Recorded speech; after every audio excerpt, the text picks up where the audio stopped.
Hi everyone, कैसे हैं आप सब। So finally I am back with the video for all the CA foundation candidates जो अभी एग्जाम अपना कंप्लीट कर चुके हैं एंड जो अभी अपने रिजल्ट का वेट कर रहे हैं।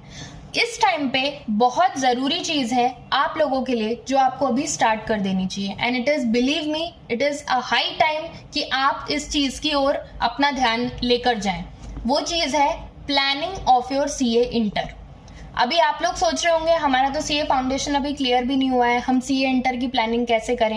अगर आपको ऐसा थोड़ा सा भी लग रहा है कि आप सीए फाउंडेशन क्लियर कर सकते हो, आपने पेपर दिए हैं, आपको आइडिया होगा इस चीज का कि आपके पेपर की परफॉर्मेंस कैसी गई है, अगर आपको 50 से 60% भी अंदाजा है कि हाँ हम क्लियर कर सकते हैं, देन आपको सबसे पहले करनी चाहिए अपनी सीए इंटर की प्लानिंग। डिटेल्ड प्लानिंग करना पॉसिबल नहीं है, लेकिन आप इस समय एक काम कर सकते हो कि जो आपके सीनियर्स हैं सीए इंटर के, आप उनसे पूछ सकते हो कि उन्होंने कौन से सब्जेक्ट की कोचिंग कहाँ से करी थी, कौन से सब्जेक्ट ऐसे हैं जिसकी सेल्फ स्टडी कर सकते हो आप लोग, वो सब प्लानिंग करना आप स्टार्ट कर दो। बिकॉज आई हैव सीन कि सीए फाउंडेशन तो क्लियर हो जाता है स्टूडेंट्स का, लेकिन उसके बाद कम से कम 4-5 महीने स्टूडेंट सिर्फ प्लानिंग में ही वेस्ट कर देते हैं एंड फाउंडेशन के बाद सीए इंटर के एग्जाम में बहुत ज्यादा गैप नहीं होता है, आपको भी पता होगा। सीए इंटर का सिलेबस भी ज्यादा होता है, so it is very necessary कि आपके पास एक आउटलाइन प्लान तैयार हो कि अगर आप सीए फाउंडेशन क्लियर कर लेते हो उसके बाद आपको कहाँ कोचिंग करनी है।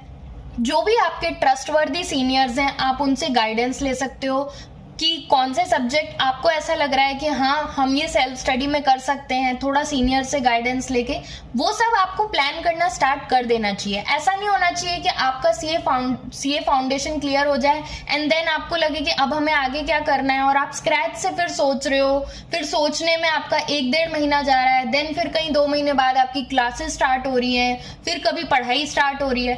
तो हमें आगे की जर्नी के लिए भी प्रिपेयर्ड रहना है। दिस इज सीए जर्नी, इसमें हर चीज बहुत प्लानिंग से चलती है। अब आप लोग मुझसे ये पूछेंगे कि उन स्टूडेंट्स का क्या जिनको ऐसा लग रहा है कि उनके सीए फाउंडेशन के पेपर क्लियर नहीं होंगे। So friends, just believe me, बिल्कुल भी डीमोटिवेट होने की जरूरत नहीं है। सीए की जर्नी एक ऐसी जर्नी है जिसमें वो ही सीए बन पाता है जो डीमोटिवेशन जिसको होता है लेकिन वो वापस करेज के संग डिटरमाइंड होता है सीए बनने के लिए, वापस से मेहनत स्टार्ट करता है, वापस से पढ़ाई करता है, सिर्फ इस अपने एम के संग कि हम सीए बनने के लिए इस कोर्स में आए थे और सीए बनकर ही जाएंगे। सो सपोज अगर आपको ऐसा लग रहा है कि आपका पेपर क्लियर नहीं होगा एंड आपको सीए बनने की बहुत ज्यादा आप एस्पायर कर रहे हो कि नहीं मुझे चार्टर्ड अकाउंटेंट ही बनना है लाइफ में, देन आई वुड सजेस्ट कि डीमोटिवेट मत होना। इट इज बेटर कि आप अपनी पढ़ाई वापस से फाउंडेशन की स्टार्ट कर दो। इफ यू नो कि आपका पेपर क्लियर नहीं हो रहा है, अगर आपको ऐसा लग रहा है आपका पेपर क्लियर हो रहा है, then you should start planning for CA inter.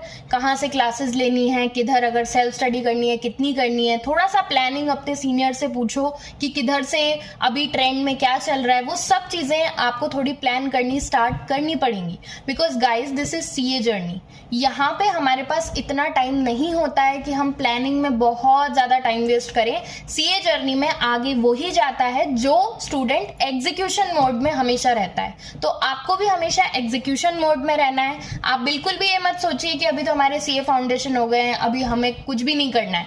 You have to do research for your CA inter. जिनका पेपर अच्छा नहीं गया है, उन्हें ऐसा लग रहा है कि हमारा क्लियर नहीं होगा, they have to again focus on their studies. So that's all from my side. I hope इस वीडियो ने कुछ वैल्यू ऐड करने में मदद करी होगी। Thank you so much.